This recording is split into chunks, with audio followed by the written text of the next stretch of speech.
Hello friends, कैसे हैं आप सब लोग। मेरा नाम है सैयद वारिस शाह और आप देख रहे हैं फ्रीक रिव्यूज़। फ्रेंड्स, आज जो मैं आपसे एक न्यूज़ शेयर करने वाला हूँ बहुत ही शॉकिंग न्यूज़ है और अब तक तो शायद पूरी दुनिया को इसके बारे में अपडेट हो गया है कि मैम लता मंगेशकर जो हैं उनकी आज सुबह डेथ हो गई है। और एक बहुत बहुत बहुत बड़ा लॉस ना सिर्फ इंडिया के लिए बल्कि पूरी म्यूज़िक इंडस्ट्री के लिए, और पूरी दुनिया जो है इस बड़े लॉस पे इक्वली जो है बहुत अपसेट है। और मेरे लिए भी आज सुबह जब मुझे इस न्यूज़ का पता लगा तो बहुत शॉकिंग था। मैंने सबसे पहले टीवी चैनल ऑन किया, मैंने देखा कि वेरीफाई करूँ कि वाकई ऐसा है।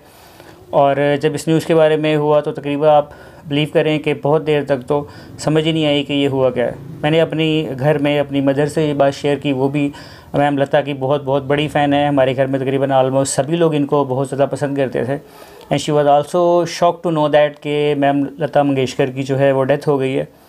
सो आज ये वीडियो BBC न्यूज़ की तरफ से है और इस पर मैडम लता की जो लाइफ जर्नी है उसको थोड़ा सा डिटेल के साथ बताया गया है। सो फ्रेंड्स, इस पर रिएक्शन करने की तो मेरी कोई हैसियत नहीं है कि मैं इस पर रिएक्शन दे सकूं, लेकिन ये है कि आपके साथ मिलके हम इस वीडियो को देखेंगे और एक छोटा सा ट्रिब्यूट होगा मैम लता मंगेशकर के लिए कि हम उनकी जर्नी से कुछ सीखें। और डेफ़िनेटली ये हमारे लिए बल्कि सब के लिए, सब लोगों के लिए इनकी लाइफ जर्नी में जो है एक प्रेरणा है जिससे हमें यकीनन बहुत कुछ सीखने को मिलेगा। सो चलिए स्टार्ट करते हैं। जवाहरलाल नेहरू के बारे में मशहूर था कि वो न तो कभी सार्वजनिक तौर पर रोते थे और न ही किसी दूसरे का इस तरह रोना पसंद करते थे। अच्छा। लेकिन 27 जनवरी 1963 को जब लता मंगेशकर ने कवि प्रदीप का लिखा ये गाना गाया तो वो अपने आंसू नहीं रोक। वाह, ज़बरदस्त। मतलब a legend is always a legend कि नेहरू साहब जो ना कभी रोए हैं और ना किसी का पसंद करते थे, वो भी आपका गाना सुन के उनकी आंखों से आंसू आ गए। निर्देशक महबूब खान ने लता से आकर कहा कि तुम्हें पंडित जी बुला रहे हैं। महबूब ने लता को नेहरू के सामने ले जाकर कहा, ये रही हमारी लता, आपको कैसा लगा इसका गाना? नेहरू ने कहा, बहुत अच्छा। इस लड़की ने मेरी आंखों में पानी ला दिया। और उन्होंने लता को गले लगा दिया। फौरन ही इस गाने के मास्टर टेप को विविध भारती के स्टेशन पहुंचाया और रिकॉर्ड समय में HMV उसका रिकॉर्ड बनवा कर बाजार में ले आई। देखते देखते मतलब इनिशियली एकदम से पहले सॉन्ग से रीच बन गया। 1949 में अंदाज रिलीज होने के बाद से संगीत चार्ट के पहले 5 स्थान हमेशा लता मंगेशकर के ही नाम रहे। अच्छा। हालांकि लता जब 80 साल की हुई तो उन्होंने खुद स्वीकार किया कि उनके करियर में पंख लगे राज कपूर नरगिस की फिल्म बरसात आने के बाद। जबरदस्त, इतना फॉरएवर सॉन्ग ये आज भी सुने उतना ही मजा आता है। असल में जब लगता ही नहीं है कि ये ओल्ड सॉन्ग है। महल रिलीज हुई तो गीता रॉय को छोड़कर एक एक कर लता मंगेशकर के सभी प्रतिद्वंदी शमशाद बेगम, जोहराबाई अंबालावाली, पारुल घोष और अमीर बाई कर्नाटकी उनके रास्ते से हटती चली गई। जब 1950 में उन्होंने आएगा आने वाला गाया तो ऑल इंडिया रेडियो पर फिल्म संगीत आशा भोसले और ma'am Lata Mangeshkar two both legends in one single pic. भारतवासियों ने पहली बार रेडियो गोवा पर लता की आवाज। गोवा उस समय पुर्तगाल के कब्जे में था। अच्छा, कितना पहले से जो है ना मैम गा रही हैं, आजाद करवाया। और डेफिनेटली उस दौर में अक्रॉस द बॉर्डर भी उनकी आवाज़ जो है वो लोग सुनते थे। जबरदस्त। जाने माने शास्त्रीय गायक पंडित जसराज एक दिलचस्प किस्सा सुनाते हैं। एक बार मैं अच्छा देखें, कोई इंडियन हिस्ट्री का कोई ऐसा अवार्ड नहीं है, पद्म श्री और न जाने कौन कौन से, जो मैम को जिंदगी उसी की ना मिले। हर अवार्ड न जाने कितनी कितनी दफा मैम को मिला। बात करते करते एकदम चुप हो गए और जब गाना खत्म हुआ तो बोले, कमबख्त कभी बेसुरी होती ही नहीं। हाँ। इस टिप्पणी में पिता का प्यार भी था, ये भी कलाकार का रश्क, एक बहुत बड़ा कॉम्प्लीमेंट।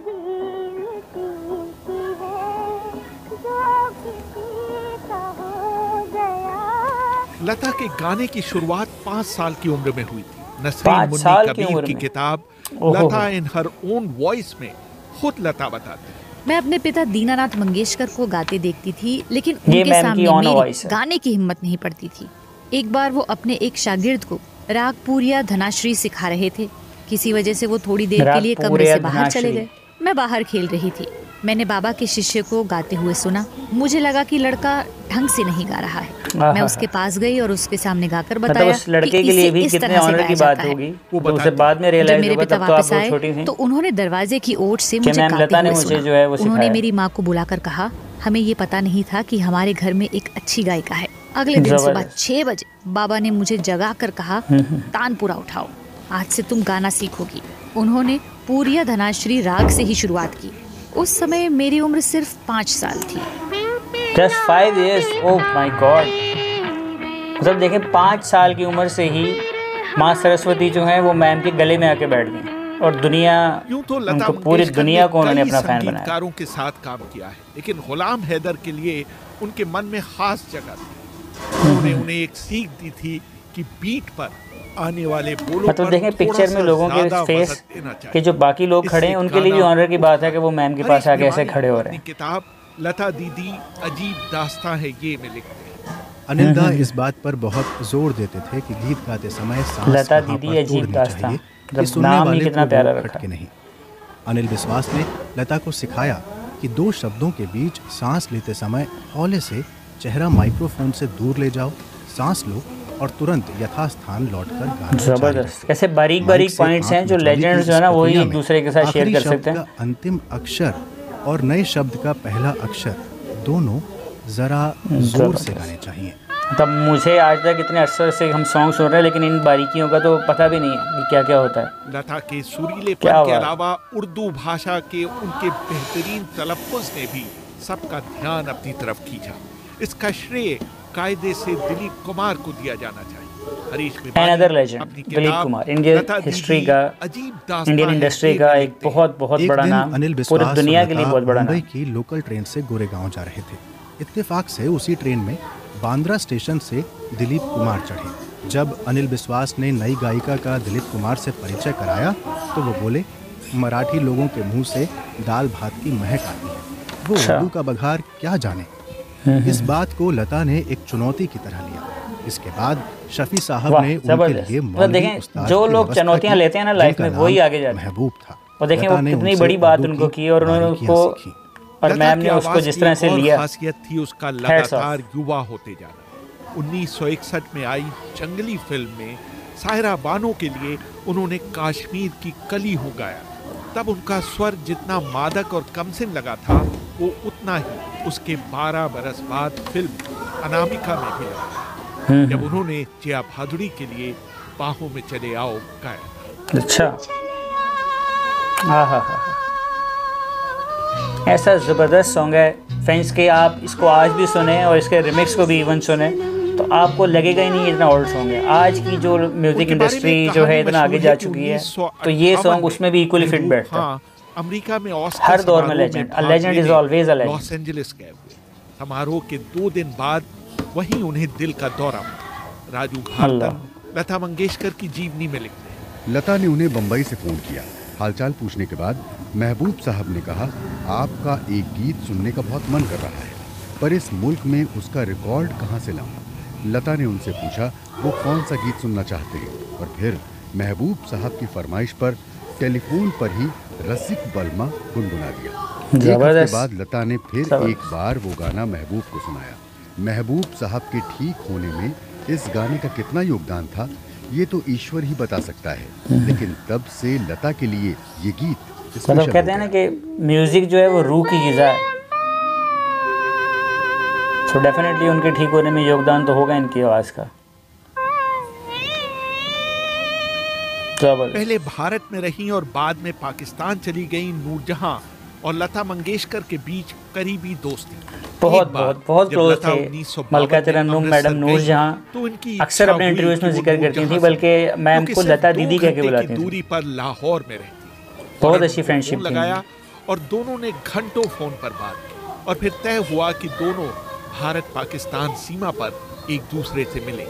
मशहूर संगीतकार सी रामचंद्र अपनी आत्मकथा में लिखा, मैंने अपने संपर्कों से ये बैठक अरेंज करा।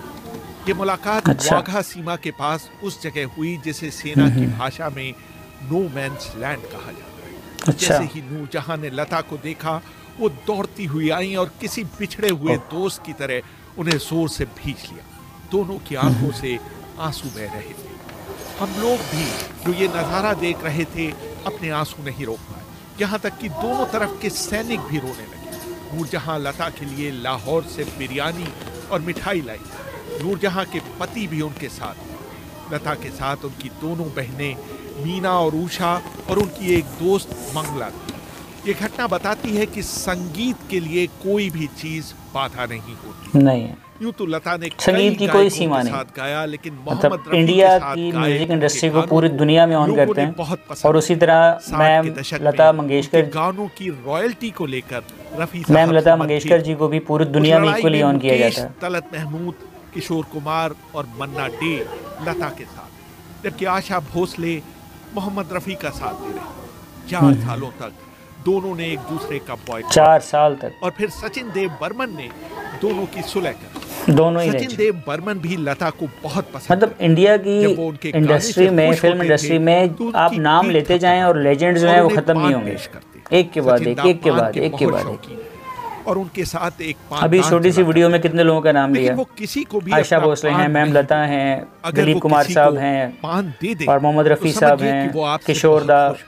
लेकिन एक बार सचिन देव बर्मन इतना खत्म होने वाली और लिस्ट। लता मंगेशकर के बीच लड़ाई हुआ ये कि मिस इंडिया फिल्म में लता ने एक गाना गाया।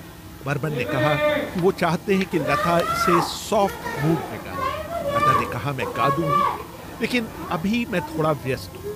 कुछ दिनों बाद बर्मन ने किसी को लता के पास रिकॉर्डिंग की तारीख तय करने के लिए भेजा। उस व्यक्ति ने सचिन देव बर्मन से ये कहने की बजाय कि लता व्यस्त हैं, ये कह दिया कि लता ने ये गाना गाने से इनकार कर दिया। कैसे यार, झूठे लोग भी होते हैं बीच में। और बोले कि वो लता के साथ फिर कभी काम नहीं करेंगे। लता ने भी एक बंदे की गलत बयानी की वजह से कैसा आपको ये ऐलान करना। अच्छा, इस पिक्चर में देखें, उदित नारायण जी इतने बड़े सिंगर हैं, एक दुनिया उनको मानती है, लेकिन उनके लिए भी एक ऑनर की बात है कि वो मैम से जो है काम नहीं करूँगी। वो अवार्ड कई रिसीव कर रहे हैं। बाद दोनों के बीच गलतफहमी दूर, और फिर लता ने बंदनी फिल्म में उनके लिए मोरा गोरा अंग लैले गाया। ऐसा लगता है जैसे आप हवा में तैरते हुए जा रहे हैं, पानी के ऊपर आप तैर रहे हैं। क्या ज़बरदस्त आवाज़। ऐसा लॉस रहती दुनिया तक फिर कभी पूरा नहीं हो सकेगा। सो फ्रेंड्स, ये थी मैम की लाइफ जर्नी की एक छोटी सी वीडियो जिसको हमने देखा। और इस पूरी वीडियो में मेरे लिए तो सिर्फ़ और सिर्फ प्रेरणा ही थी, जो मैं इनसे सीखूं, अपनी ज़िंदगी में अप्लाई करूं। सो ये आप सबके लिए भी डेफिनेटली ऐसे ही है कि जो भी इस वीडियो को देखे और मैम के लाइफ जर्नी के बारे में पढ़ेगा तो यकीनन उसके लिए ख़ुद को ग्रो करने के बहुत ज़्यादा चांसेस अवेलेबल हैं। और इतनी सादा और इतनी डिसेंट खातून, इतनी डाउन टू अर्थ कि जिसने भी जो भी मैम से मिला है वो, मैंने एक शो में अमिताभ बच्चन साहब को सुना कि वो कह रहे थे कि लोग अमिताभ बच्चन जी को कहते हैं कि उनके साथ काम करके लगता है कि शायद आप किसी यूनिवर्सिटी में काम कर रहे हैं। वो कहते हैं कि मुझे मैम लता मंगेशकर जी के साथ काम करके या उनके पास बैठ के ऐसे लगता है जैसे मैं खुद किसी इंस्टीट्यूट में आ गया हूँ और उनसे सीखने को मुझे बेतहाशा चीज़ें मिलती हैं। सो डेफिनेटली फ्रेंड्स, मेरे लिए भी बहुत बहुत बड़ी शॉकिंग न्यूज़ है। और मेरा अपना ख्याल ये है कि मैम के लिए हमें कुछ मिनट के लिए जो है वो साइलेंस इख्तियार करना चाहिए, क्योंकि इतना बड़ा लॉस आई थिंक रहती दुनिया तक कभी पूरा नहीं होगा। पूरी दुनिया का कोई ऐसा मुल्क नहीं है, कोई ऐसा कोना नहीं है जहाँ पे मैम के गाने ना सुने जाते हों और मैम को लोग जानते ना हो। और फ्रेंड्स, ओरिजिनल वीडियो का लिंक जो है मैंने डिस्क्रिप्शन में दिया है। BBC वालों ने ये मैम की लाइफ के ऊपर छोटी सी शॉर्ट स्टोरी बनाई है लाइफ जर्नी पे, उसको भी जाके काइंडली आप ज़रूर देखिएगा। और जो लोग मेरे चैनल पे न्यू हैं उनसे रिक्वेस्ट रहेगी कि मेरे चैनल को ज़रूर सब्सक्राइब करें। आप सब अपना बहुत सारा ख्याल रखिएगा। अल्लाह हाफ़िज़।